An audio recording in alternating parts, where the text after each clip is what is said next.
Assalamualaikum teman-teman. Kami dari tim KKN IKDR IAIN Kudus kelompok 148 pada kesempatan ini akan membahas cara atau tips belajar akuntansi tanpa perlu menghafal. Disimak ya. Ada hal penting yang harus kita tahu supaya kita mengerti akuntansi. Secara teknik, kita harus menghafal jurnal, buku besar, dan kawan-kawannya yang masih banyak lagi. Padahal, ada rahasia yang membuat kita tidak perlu menghafal itu semua dan membuat kita lebih mudah dalam belajar akuntansi.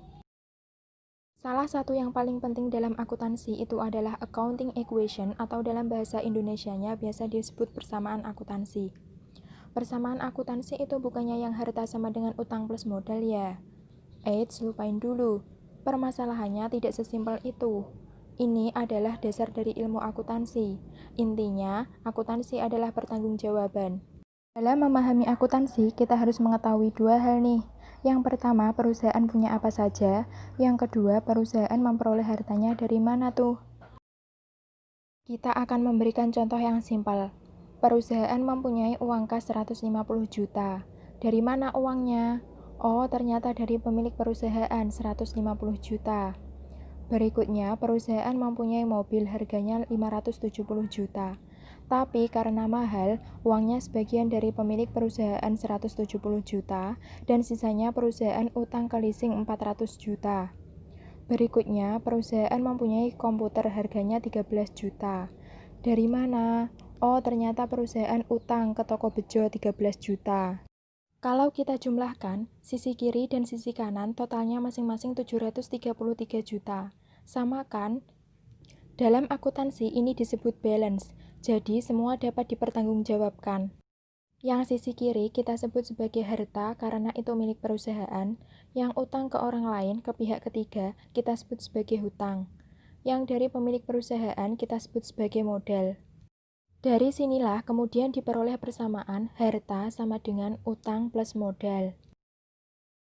Berikutnya, kita akan belajar cara mencatat persamaan akuntansi. Kunci belajar akuntansi ada pada logika.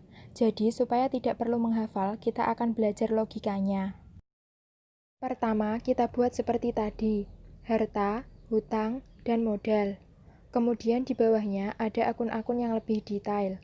Kas, komputer, mobil, toko bejo, leasing, dan tuan budi. Dari transaksi-transaksi yang ada di awal tadi, akan kita buat persamaan akuntansinya. Untuk transaksi pertama, perusahaan mempunyai uang 150 juta dari tuan budi. Berarti, kas bertambah 150 juta, dan modal tuan budi juga bertambah 150 juta. Berikutnya, perusahaan membeli komputer harganya 13 juta, tapi perusahaan ngutang dulu ke toko bejo.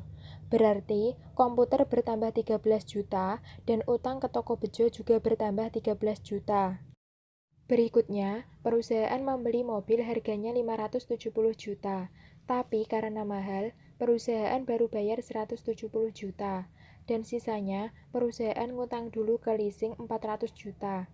Berarti, mobil bertambah 570 juta, utang ke leasing bertambah 400 juta, dan modalnya bertambah 170 juta. Untuk saldonya sejumlah total keseluruhan. Harta yang dimiliki perusahaan yaitu kas 150 juta, komputer 13 juta, dan mobilnya 570 juta. Kemudian perusahaan memperoleh harta tersebut dari mana nih? Utang ke toko bejo 13 juta, utang ke leasing 400 juta, dan modal tuan budi 320 juta. Sekarang kita lanjutkan belajar mencatat transaksi-transaksi yang lain. Saldonya kita ambil dari saldo sebelumnya. Kita tulis tadi kas sebelumnya 150 juta, komputer 13 juta, mobilnya 570 juta. Terus utang ke toko bejo 13 juta, utang ke leasing 400 juta, dan modal tuan budi 320 juta. Berikutnya, perusahaan membeli komputer lagi secara tunai sebesar 17 juta. Berarti, komputer bertambah 17 juta, dan kas berkurang 17 juta. Berikutnya, perusahaan membayar utang kepada toko bejo sebesar 13 juta. Berarti, utang ke toko bejo berkurang 13 juta, dan kas juga berkurang 13 juta. Berikutnya, perusahaan memperoleh pendapatan jasa sebesar 33 juta secara tunai. Berarti kas bertambah 33 juta dan modal juga bertambah 33 juta. Berikutnya, perusahaan memperoleh pendapatan jasa 9 juta, tapi diterimanya 2 bulan kemudian. Dalam kasus ini ada akun baru yang namanya piutang. Piutang ini kebalikan dari utang. Jadi, piutang bertambah 9 juta dan modalnya juga bertambah 9 juta. Berikutnya, perusahaan membayar gaji karyawan 17 juta. Berarti, kas berkurang 17 juta dan modalnya juga berkurang 17 juta. Berikutnya, perusahaan menerima pembayaran piutang 7 juta. Berarti, piutang berkurang 7 juta dan kas bertambah 7 juta. Saldo akhirnya, perusahaan mempunyai kas 143 juta, piutangnya tinggal 2 juta, komputer 30 juta, mobilnya tetap 570 juta. Kalau toko bejo 0 sudah tidak punya utang lagi. Ke leasing, perusahaan mempunyai utang 400 juta dan modalnya 345 juta. Di sebelah kiri 745 juta dan di sebelah kanan juga 745 juta. Jadi mau transaksi seperti apapun, ujung-ujungnya tetap sama. Apa yang kita miliki sama apa yang kita pertanggungjawabkan. Berikutnya, kita akan membahas logika laporan keuangan supaya semua terasa masuk akal sehingga semua bisa dimanfaatkan lebih efektif untuk membuat keputusan. Jadi bukan sekedar angka, tapi harus tahu dari mana dan artinya apa. Dari pencatatan persamaan akuntansi sebelumnya yang seperti ini sebetulnya sudah laporan keuangan. Kok bisa sih? Nih, saldonya semua kita klasifikasikan jadi harta, utang, dan modal. Jadi, ini salah satu laporan keuangan yang namanya neraca atau laporan posisi keuangan. Kita lihat, kita kumpulkan semuanya. Kas 143 juta, piutang 2 juta, komputer 30 juta, mobil 570 juta. Jadi, total harta yang dimiliki perusahaan adalah 745 juta. Terus membiayainya gimana? Utang ke leasing 400 juta, karena utang ke toko bejonya sudah dibayar jadi 0. Dan dari modal Tuan Budi 345 juta, sehingga totalnya 745 juta. Ah, salah nih. Laporan keuangan kan tidak sesimpel itu.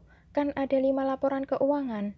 Akan dijelaskan sebentar lagi kenapa laporan keuangan kok ujung-ujungnya bakal jadi neraca.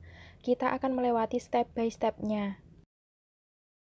Pertama adalah laporan laba rugi. Ini adalah laporan di mana kita meringkas pendapatan dan beban dalam jangka waktu tertentu. Jadi, beneran memasukkan pendapatan dan beban di situ. Berikutnya adalah laporan perubahan modal. Ini adalah ringkasan perubahan modal pemilik dalam jangka waktu tertentu. Jadi, apakah modal si pemiliknya ini bertambah atau malah berkurang? Berikutnya adalah neraca atau laporan posisi keuangan. Kalau ini isinya adalah list dari aset atau harta, liability atau utang, dan equity atau modal di waktu tertentu. Berikutnya cash flow atau laporan arus kas. Ini meringkas transaksi penerimaan dan pengeluaran uang tunai di waktu tertentu. Jadi beneran transaksi yang ada uang tunainya saja. Dan yang terakhir adalah catatan atas laporan keuangan. Catatan atas laporan keuangan ini memberikan detail dari 4 laporan keuangan yang tadi. Kunci dari semua laporan keuangan ini adalah semua harus berhubungan satu sama lain. Inilah yang harus dipahami oleh kita semua, karena laporan keuangan tidak bisa berdiri sendiri dan harus dianalisa secara menyeluruh. Seperti apa sih? Kita ambil dari kasus yang di awal. Laba rugi berisi pendapatan dan beban. Kita lihat pendapatan 33 juta dan 9 juta, lalu bebannya 17 juta, akhirnya perusahaan untung 25 juta. Untung atau labanya ini bakalan nyambung ke perubahan modal. Modal masuk 320 juta, tapi karena untung, ujung-ujungnya bakalan jadi untung si pemilik. Makanya bakalan menambah modal si pemilik. Kita masukkan 25 juta. Modal akhir perusahaan adalah modal awal ditambah untungnya jadi 345 juta. Tapi kalau perusahaan rugi, berarti modalnya berkurang. Dari laporan perubahan modal ini, nanti akan nyambung juga ke laporan keuangan berikutnya. Dalam hal ini neraca. Jadi modal akhirnya sebesar 345 juta ini akan masuk ke akun modal di neraca. Makanya, kalau jawabannya bisa aset sama dengan liabilitas plus ekuitas, itu laporan kita sudah benar. Kita lihat totalnya 733 juta di kiri dan 733 juta di kanan. Ini artinya sudah benar semua penghitungannya. Ada satu laporan keuangan yang harus berhubungan juga, yaitu laporan arus kas. Laporan arus kas ini berhubungan dengan neraca.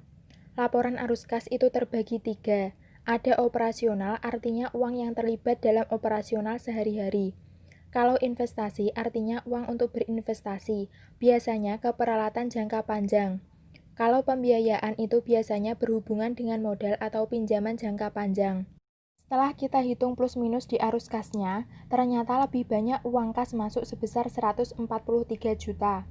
Itu harus cocok dengan yang ada di neraca. Kalau beda, berarti ada yang salah. Seperti yang kita lihat, semua ini terhubung.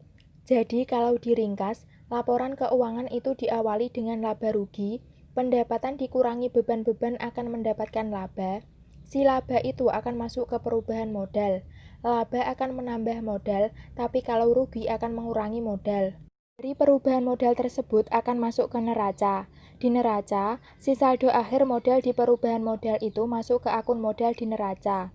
Dan satu lagi tentunya laporan arus kas.